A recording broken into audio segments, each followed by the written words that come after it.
Hello, hello, hello, everyone. Greetings to all of you starseeds and light workers around the world. I am your host, Joan of Angels with Portal to Ascension. And today we are really going to talk about soul, family, connecting to your soul, ascension in terms of how that works for all of us.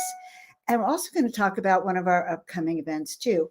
So I'm Joan of Angels, and I am an oracle of ancient wisdom and intuitive guide, and I am now the director of productions of Portal to Ascension. We're going to be talking with one of our dearest friends, one of our sponsors, someone that puts on events of her own all around the country, and we really want you to come and meet her, both in person and or on live stream, and we want to tell you a bit more about her.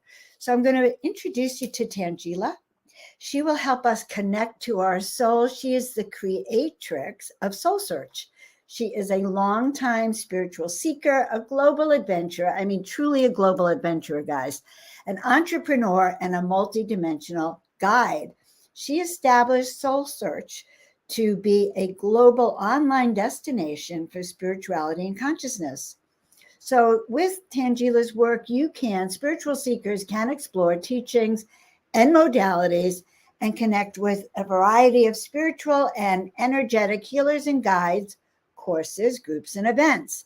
Spiritual practitioners, and this is for all of our friends out there who are spiritual entrepreneurs, spiritual practitioners like you can connect to a global audience and showcase their expertise through a very robust profile, articles, videos, audios, and more. And Tanjila sets up great psychic fairs around the West Coast and in Arizona. And also nationwide and probably internationally. I better ask her. I bet we're international too. She's a global spiritual community for exploration, expansion, and elevation during this time of global consciousness.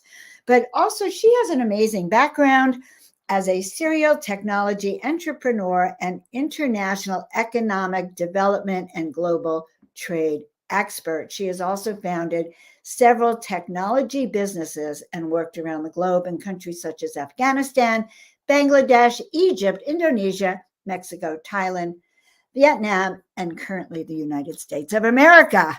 So I want to bring up, I don't know, I'm in a funny mood, Tanjila. Just seeing you always puts me in a great mood. Seeing you puts me in a great mood, Joan, and I'm so excited to be here with you today to talk about all of the exciting times ahead, and also talking about the upcoming conference in San Diego next weekend, Portal to Ascension's first live conference in a few years, right? In a few years, yeah. But the first one was actually back in 2012. And that's when I remember going the very first one. But this is going to be very exciting. We have a big compilation of amazing speakers such as yourself. So I want to know, I have a few things to ask you, my dear. Like, okay. How did you go? I mean, people don't know your background working in Afghanistan, and you were a big mucky muck back there. Like the you that you tell us about is not this you that is an ascension specialist here. So my question is, can you give us a little quick rundown of what your life might have been like in the past and what woke you up to go on this grand journey here? And guys, we want to welcome all of you in with us. If you have, and let us know where you're from, and if you're coming to our conference with us too. Thanks so much, Marina. Sorry, I'm still getting over a cold. I have a little bit of a bad cough, but that's a great question because I think, a lot of people see me as the founder of SoulSearch and, working in the spiritual realm and working with all these healers and practitioners and doing my own spiritual work. But I had a very different professional career before coming to SoulSearch, before starting SoulSearch, which was, very exciting and a lot of adventure. I was always very spiritual. Growing up, I was very spiritual. I was raised Muslim and I grew up in Saudi Arabia. My family's from Bangladesh. And I was born in New Orleans. So it's like I already had this very multicultural upbringing of New Orleans, Saudi Arabia and Bangladesh. And, while growing up in Saudi Arabia, I would visit both countries all the time and also travel around the world. And I was just always amazed by how diverse the world was, and the world is. And, living in Saudi Arabia, it's a very strict Muslim culture, and then I'm also from Bangladesh, which is also a Muslim culture, but very different, very colorful and vibrant. At that time, I was very open. And I was just like, I was like, I don't understand. Like, what is going on here? Like, how could people say they're Muslim and live like this and say that's the right way? And then how come people can say they're Muslim and live like this and dress like this, be like this, and that's one way. And then I go to other countries and they don't do anything like this, and that's okay too, And so even though I was brought up in a way where it's like, yes, this is the culture, this is the religion, this is how things are supposed to be, it didn't make sense to me ever, because I was like, that is not how the world works. Like, the world is so different. And this doesn't make any sense. So I was always like questioning and very, very curious. And I always was exploring different religions and different faiths and different backgrounds. And especially once I got to college, started studying like all the different, East Asian cultures and also mysticism. So it was always a part of who I was, questioning and knowing that there's much more than what meets the eye, that there's much more than what we are told in terms of how to be, how to act, what to believe, how to dress, what to eat, what to drink. I grew up in this culture and this religion where we were really told what to do, and that this was the right way and this was the only way.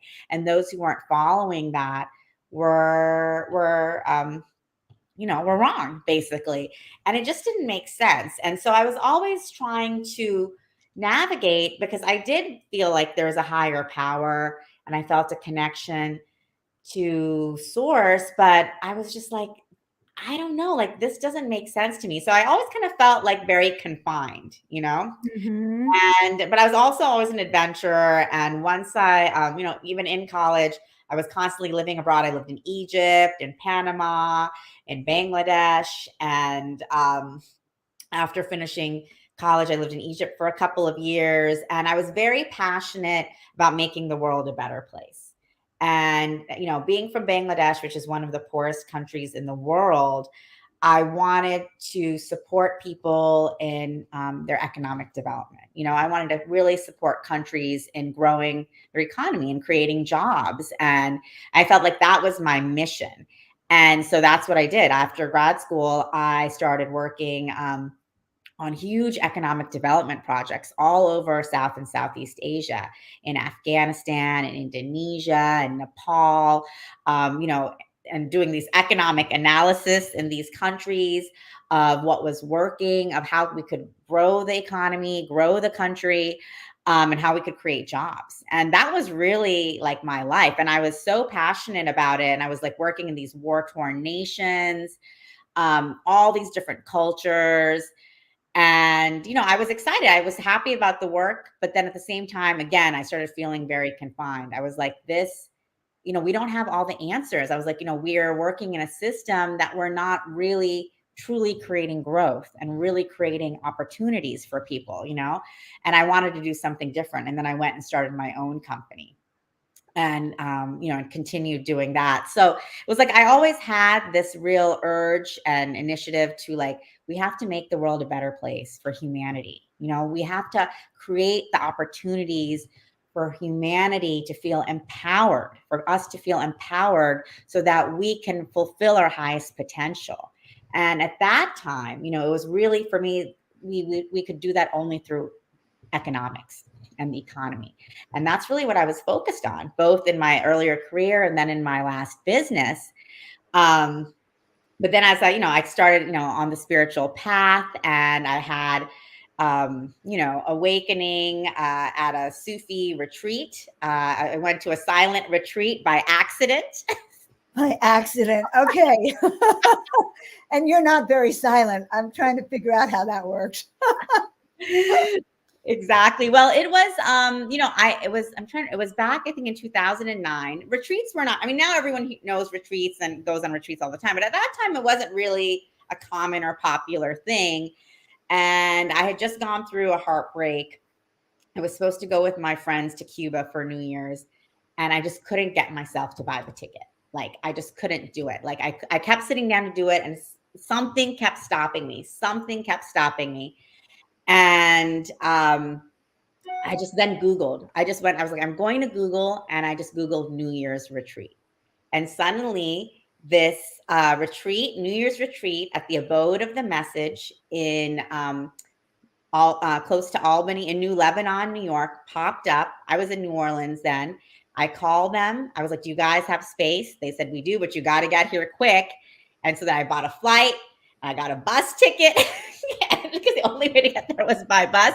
And then I showed up at this retreat at like 5 a.m. And I started saying hello. And they were like, shh. And I was like, what do you mean? Shh? Like, what? They're like, this is a silent retreat. I can just see it. It was crazy. And I hope you guys are laughing as you're hearing this, because Tanjila is the last person that would walk into a silent retreat. So, but you knew you needed something, and there's never any accident. So what happened for you here? So it was the first time I actually ever even meditated. So I had never even meditated. And here I am in a 4-day silent meditation retreat. In snowy New Lebanon, New York, in an old Shaker community and a Sufi commune. And so I go into silence, for 4 days, and it was profound. I suddenly started receiving messages and having feelings and having this innate sense of knowing start coming through. And the last day of the retreat, we were doing a silent meditation. We were doing a guided meditation, and our retreat guide, Aziza, she says, close your eyes and see curtains parting and light coming through, and then see who walks through. And this beautiful regal man walks through with like a golden hat, golden robes, white skin and a brown beard. And he looks at me and he goes, your shoes are on backwards. And I was like, what do you mean? And he said, look, your shoes are on backwards. And I looked down at my feet, and I was wearing gold pointy shoes, but they were on backwards. In the vision or in real life? In the vision. But I had never had that type of a visceral vision or experience, and then he just went away. And I came out of that and I was like, that was, wow, what just happened there? And I went to Aziza afterwards and I said, Aziza, I just had this amazing vision. And I described the vision to her, and she said, well, you know who that is? And I said, no. She's like, well, you have to come back here. And I said, what do you mean? She's like, well, that's the head of our order, Pir Zia. And then she showed me a picture of him, and that's who he was. And she's like, yeah, and he's coming to give you a message that your shoes are on backwards. You're walking in the wrong direction. Not the wrong direction, but it's time to start walking. Whoa. Okay. I have chills when you're saying this. As you were talking, I was thinking, like, did you have other clues that maybe you needed to leave what you were doing? Was it hard being a Muslim female in a Muslim country that doesn't actually like females and give them powerful positions? Was that something that also caused you consternation, or that contributed to your sort of exit in the end? Well, no, it didn't contribute to my exit. It's definitely something that I dealt with, quite often. Because being a young woman working in these countries, and especially in Afghanistan, where we were working right after the fall of the Taliban, where no women had even been allowed out of the house. Everyone is in full burqa, head to toe. So for even men and women to interact was completely unusual. And all of a sudden, here I show up and I actually look Afghan. So that's also very distressful for people, because it's not like they can say, oh, that's a foreigner. They're like, this is a woman who looks like my sister or my cousin, and suddenly I'm there working, at first I was like, reviewing proposals for grants to build like greenhouses, rebuild roads, and do all these types of projects. And, people would have to come with me for me to help them with their budgets and with their proposals to get funding. And literally people would walk in the door, take one look at me and walk out. And they would go to the secretary and say, I can't work with her. We can't, we're here to work with Mr. Islam. And they would be like, well, it's Miss Islam and that's who she is. And if you want to get funding, you have to go speak to her. And then they would come back and then we would sit together and we would review their work and we would talk and at the end they would say thank you so much, and it was a profound experience, I think, for both of us. And I had so many experiences like that. One of my last assignment there, I was organizing the largest public events in Afghanistan since the Russian invasion, and they were these huge agricultural trade fairs. And organizing just the one in Kabul, we had perimeters of security for miles out from like all of the Afghan Secret Service within the fairgrounds to the drones circulating in the caves. And I would meet with the Afghan National Army, the Secret Service, the Afghan National Police, the ISAF forces every week, and my security team to plan out this event, and it was, and all of our events, they went out with no security issues. We had so many perimeters of security, so many, so much would go in. And I would be entering rooms to plan these events where no women had ever entered, I think that's really huge, Tanjila, because you're such a big personality. You're such a big persona, and it's exciting that it was you. So do you draw parallels to your life then and now, once you had this awakening and you realize you're going in the wrong direction, and we now understand more of what you were doing up until then, like how did that flow then for you? Sure. Well, so just one thing that would happen in Afghanistan all the time that I thought was very amazing and why I would always continue going back was, like even my teams, I'd have these huge teams, and afterwards, after we had a successful event or project, whatever it would be, they would come up to me, my team members, and say, thank you. And people would actually say, like, before I met you, I never knew it was possible for women to do something like this. Yes. Okay. This is huge. I never talked to a woman about business. Exactly. I even had one person say to me, before I met you, not even one, I had a few people, before I met you, I thought all women were lazy and stupid, and we don't say that as a judgment against that person or against the culture. It's just to show that when people don't have the exposure, when people don't have that contact, they don't know, right? And they only know what they've been told. And so for me to have those interactions with these people, I would say then I'd be like, well, now you know, and please know that everything you've seen me do here, that your wife, your mother, your sister, your daughter can do also, and it's really moving, Tanjila. It's very moving, especially as a woman brought up here in this country. But nevertheless, like the courage that you have shown in your life, and I think you apply that in SoulSearch. Like what about all of your Muslim family, friends, and patriots back? Like, would they even sit and think about searching for their soul? Sure. And yeah, I mean, I think that's why SoulSearch is so important. And it's really, kind of like a continuation, right? My initial inclination, intention was, how do we help support this evolution of humanity? And I thought it was like, we have to help people get jobs. We have to help people grow their, businesses. And that's true, we do. But we want to support each one of us in the growth of who we are as souls and support that exploration. And so much of what we're told, doesn't allow for that space, because we're told whether it's our religion, our culture, or family, this is the way to be. This is the way this is the way to live your life. These are the steps you have to take to be a good person, to have a good life, to be happy. These are the steps you have to follow. This is the religion you have to subscribe to. If you're this religion, it means you have to pray this way, you have to eat this way, you have to read these books. Where is the space for us to explore who we truly are and all of the dimensions of who we are, which is infinite? Where is that space within, and that's what we're here for. We're here now to claim for each one of us.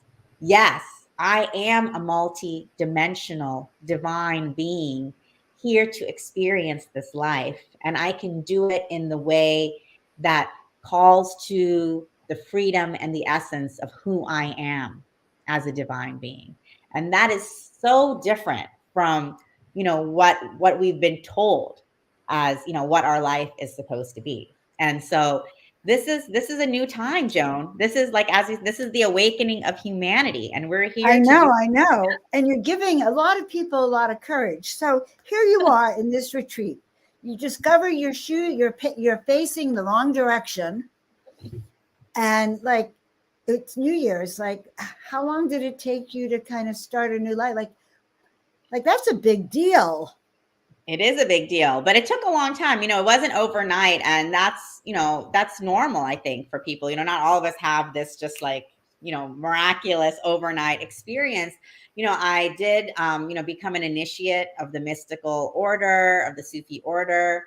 And I, did a deep mystical training. I immersed myself in meditation. During that same period, I launched my own business.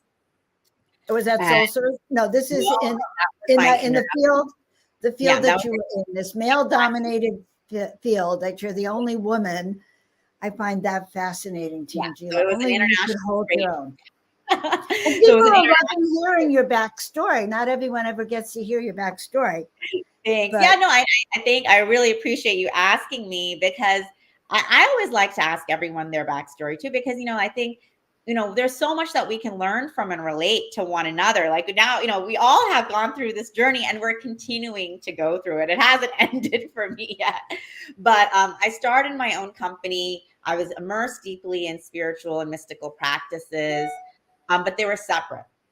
For me, these are two different worlds. There's my spiritual side, my mystical side, my Sufi self, and then there's me, the businesswoman, the CEO, the entrepreneur, doing international business deals, the big boss, and so I had these two different sides of me, and I was like, no, they're not supposed to merge. They're just two different parts of me, and that's just who I am. I have my spiritual self and I have my business self. And then, as I just immersed myself deeper into spiritual practice, going on retreats, what happened was that the universe was no longer going to allow me to live in separation. Right. Because this is what we do. We are taught to separate ourselves from who we are in order to survive and supposedly thrive in this world. And we lose touch with who we are. And here I am doing all this spiritual practice and study, to get in touch with who I am. But then here I am on this side being like, I'm this businesswoman. I got to make money. I got to, build up my company. And the universe started saying, no, like this is not going to work. This is not going to work. And my life started falling apart in many different ways. Like this whole existence I had created for myself, my relationship ended. Then I had doubled down on my business, and it was like going great. And suddenly, boom, stopped working in the tracks. And even one of my best friends who was working with me at the time, she said, something weird is going on here. This is energetic. And I was like, I know. I don't know what's going on. And I just started meditating for hours per day. And then I had already had the download to launch SoulSearch, because I was hosting spiritual events in my home in New York City, and my friends would come And they were not spiritual, but they would have profound experiences, have visions, get all this like relief and comfort. And people were coming to me just being like, where can I go to learn more? Where can I go for a retreat? How can I learn to meditate? And I was like, wow, like people are opening up. Like before, no one would ever ask me about anything like that. And now all of my friends are coming to me and I would start referring them. And I was like, why is there no place that people can go to start exploring? Who can I, who can I speak to as a spiritual guide? Where can I find Joan of Angels when I need some wisdom and guidance of what's coming through for me? Where can I find this retreat or the conference, the Portal to Ascension San Diego conference, where I can go and connect with my community in person? So it's like there was no one place for people to go to. And so I was like, I got the download that you need to launch SoulSearch to support people in coming together for the spiritual journey, whether you've been on the spiritual journey for 40 years or whether it just started yesterday. It doesn't matter. Were you given the name like suddenly? Yeah. It was given to you like this vision with your shoes on backwards? It just was given to me like, boom, SoulSearch. And I was like, okay. Wow. Yeah. So I had it, but I knew I had to move to California too. I was given the clear direction, move to California and launch SoulSearch, but I wasn't doing nothing. I was doing nothing about it except, I felt like my life is falling apart, just meditating for hours a day. And then I met someone who was a devotee of Amma, the hugging saint. Mm-hmm. I had never met her. I'd heard about her, but just very briefly, nothing much. And I met up with him and we spent a few hours at the Rubin Museum of East Asian Art in New York City in Chelsea. And it's just filled with all these beautiful gods and goddesses. And he's just talking to me about Amma the whole time. And I was just so blown away by his love for this being. And I was like, at the end, I was like, well, thank you for sharing with me about this divine feminine incarnate. And he was like, well, I'm surprised you would say that. And I was like, well, how could I say anything? How could I think anything less after what you've told me? And I went back. I was supposed to actually go meet up with someone. Instead, I went straight home to meditate. And then she started coming into my meditations every day. And then a few days later, she came into my meditation, showed me dancing with her, holding hands with her and dancing with her and the goddesses, which I was not, at that time, I was not doing really goddess work. It was not something I was really into. Holding hands with her and the goddesses, dancing together, and then selling everything I owned in New York City and moving to California. And the next week, I sold everything I owned in New York City. And the next month, I moved to California. And then then the rest is history. Exactly. Then that was the beginning of really, and I really, credit, I believe Amma, she really came to me to, again, like Pir Zia came to me, when he gave me the very clear message, your shoes are on backwards, let's start working on, let's start working on your path forward. That's aligned with your soul. It's not that I was doing something wrong, but I just was doing everything that I thought I was supposed to do, not what was truly aligned with who I am as a divine being. And so all of those Sufi practices helped me to start, clearing out that noise that we bring in that we think is who we truly are,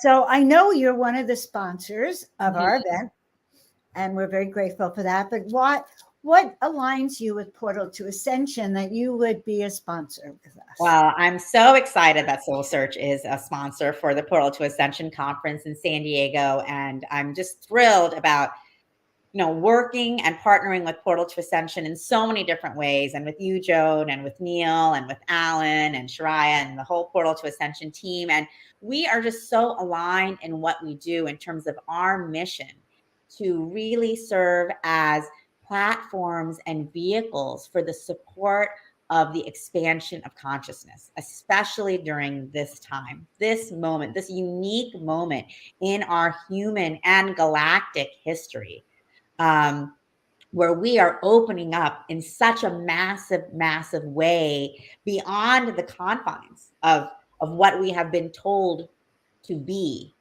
for eons. We are now truly stepping into the multidimensional self. in all of our power and glory. And so that is huge. And it's a time for great celebration. And Portal to Ascension is such a big part of this movement, bringing together all of the incredible speakers that you see on the platform every day, and then also live in person, so we can share the wisdom and the teaching and the activation and the transmission and the energy and the frequency. Doing that together as a community is so powerful. And, it's just so important that, for those of us in this, doing this work, that we come together and co-create and collaborate. And, just this Ascension Conference that's going to be happening next weekend, it's just going to be so powerful. So if you guys are tuning in, I hope you can make it to San Diego. But if you can't make it live, please join on the live stream, because the energetics of what is happening is going to be reverberating around the planet and around the universe. Well, no, absolutely it will, Tanjila.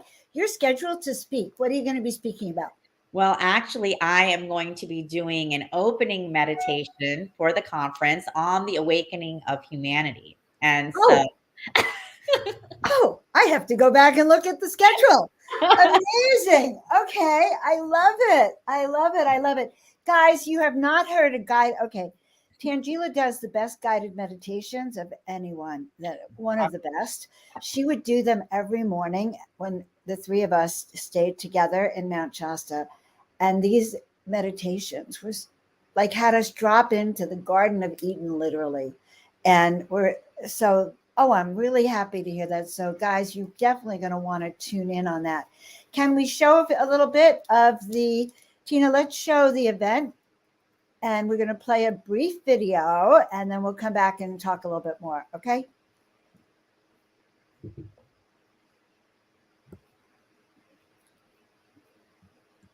Do we have the video? Yes, we do. Okay, perfect. All right, guys. So this is the conference. And if you want to scroll down a bit, you'll see we have over 30 renowned, amazing speakers, including Tanjila and Joan of Angels. Mm-hmm. But we have speakers that you guys love. We have the Hertax. We have the Keys of Enoch. And, I heard JJ the other day told me directly that he was definitely taken up, met Ezekiel, met Enoch, and these are the genuine bona fide teachings. And so it was really kind of interesting to have him describe his experience. But we have Stargate over there on the left. You can see Stargate. And they're going to be doing a post-conference workshop as well on Monday, a post-conference meditation that they do if you haven't experienced them. There's Lori Spagna, one of our favorite DNA light code activators. Jenna Layden is right there. Guys, I got to stay at Jenna's house for a month. And I will say this, she is the genuine shamanic energies.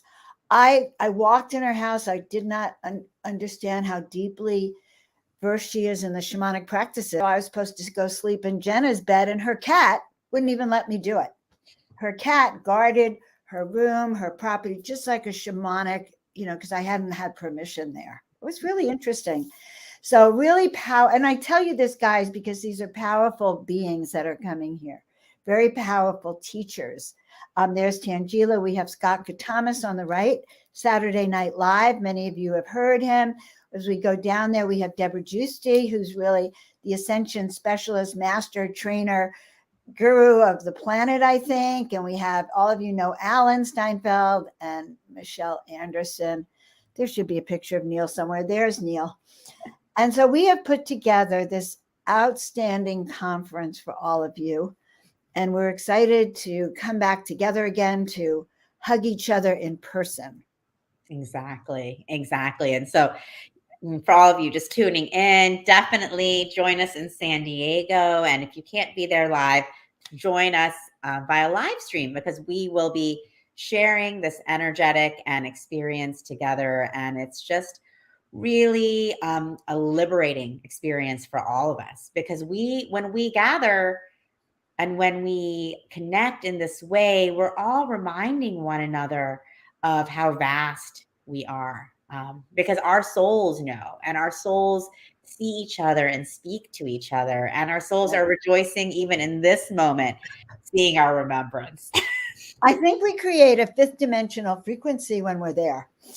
And so when you walk in, you can leave the world as it is, and all of its, there's a word I grew up with, mishigas, but all of its craziness behind.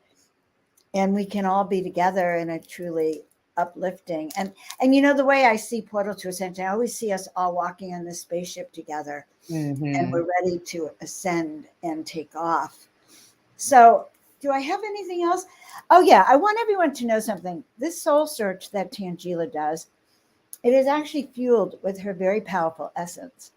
And she actually delivers on what she says. It's a great group. If you are an entrepreneur, I'm a member of SoulSearch, and she's always telling me, tell me what you're doing so we can promote it and have it up there and work with you. And so she's very proactive in really making sure that you get seen no matter what. So Tanjila, I think you're a very special person. Oh, thank you. I'm glad that when you were searching for souls, you found me. It's so cute. Well, we're soul family, so we were meant to find one another, and that's what we're all doing in this moment.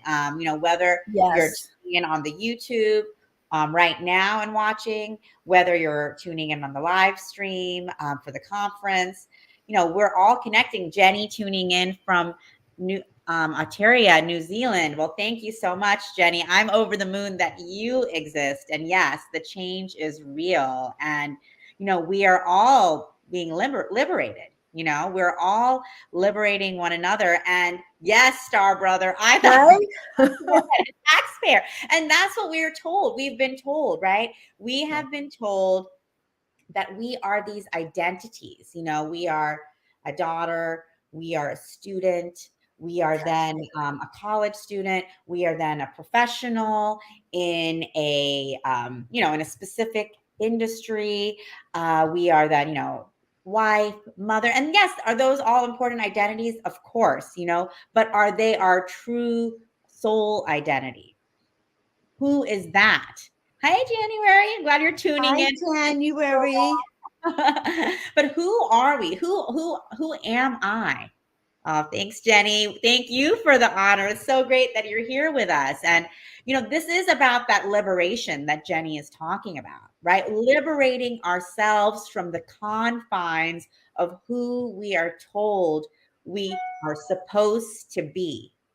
Because we are so vast and infinite in the potential of who we are, we can never even begin to fathom our beauty, our perfection, our abundance, our unconditional love. And when we begin to revel in that momentum of the vastness of our being, that's when we can truly transform, as an individual, as a community, as humanity, as a cosmic family. This is where we are. And it's funny, Joan, because you started off asking me about, my earlier career, and I was so committed to economic development because I was like, this is how we can truly help humanity, by helping create jobs, helping people uplift themselves out of poverty.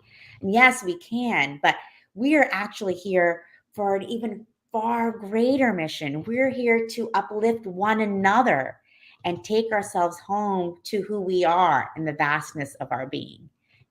And so that's what we're doing together here in this moment. That's what we're doing together with the Portal to Ascension Conference, Cosmic Samurai. I said, wish you could be there in person with us, but I'm so happy that you're going to be there on the live stream. And we are sharing divine space together. Every moment that we're together, we're creating divine space and holy moments. And we forget that. We forget our divinity. And here we are together to remind ourselves of that in every moment. So for me, it's such a powerful mission that we are all on together. And I'm just so excited to be here with you, Joan, to be partnering with Portal to Ascension, with Neil, and for us to really bring forth, SoulSearch. So I welcome every one of you guys tuning in. Check out soulsearch.io. We're amazing membership directory for spiritual and energetic practitioners, healers, teachers, guides. Come and find out, come and see if there's a practitioner like Joan who you'd like to connect with for guidance, doing sessions, doing retreats or upcoming courses. And then also we have a community where you can come and engage and be a part of and introduce yourself. And we're growing every day. And, we are building this community together. So we're always asking for your guys' input of how we can, continue growing and building together. And also we have events like our psychic fairs coming up in Scottsdale, Arizona, also in all over LA and the Bay Area this summer. So, a lot more to come, but just so excited about everything that we're doing. And yes, January, visualizing all the joy and connection and beyond. Extending Yes. to San Diego at the conference and at the April 30th Psychic Fair. Yes, exactly. All right. Yes, and I've been to the psychic fairs too. I think I love everything that you do, Tanjila. I love collaborating with you. I can't wait to see the new websites that's being released, and we just appreciate everything about you, Tanjila. So, guys, yes, we're excited for the new Portal to Ascension website that has been launched. We're fixing a few more things on there, but it is ready to go, and we're really excited because we're going to be, launching a lot of new exciting programs and events on there. And I know that the whole Portal to Ascension team is thrilled about it. And we're just, I'm just so grateful and excited to be working so closely together as soul family and soul partners. This is what true spiritual intimacy is all about. We talk about intimacy and what does it mean to be close and have connections. And it means to really be able to connect and share soul to soul in a way that our souls can speak to one another and support one another in, really expanding beyond our wildest dreams. And that's what we're here doing together, Joan. I'm really grateful for you guys. I love that true spiritual intimacy. In fact, I just put a comment in the comments. Yes, true spiritual intimacy. So, guys, if you want to experience true spiritual intimacy with your soul family and dive in deep about connecting to your star family, your angelic tribes, the light worker tribes, but your higher consciousness, and kind of do what Tanjila did, put your shoes on in the right direction and get your life pointed in the right direction. If you're feeling that your soul is out of balance and needs to be balanced, this is where you should come.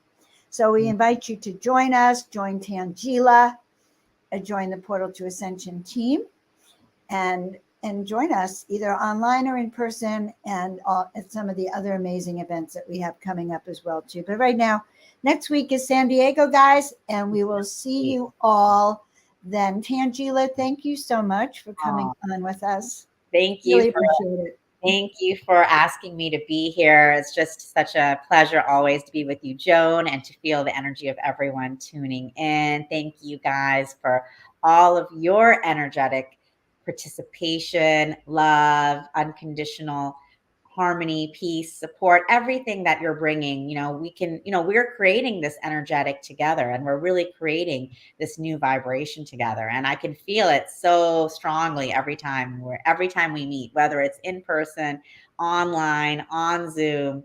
We're here together creating this new earth and awakening of humanity. So excited to see you guys in San Diego, Glastonbury, and beyond. Right. And thank you, everyone. I just want to give a shout out to January and Jenny and Joan of Angels here and Cosmic Samurai.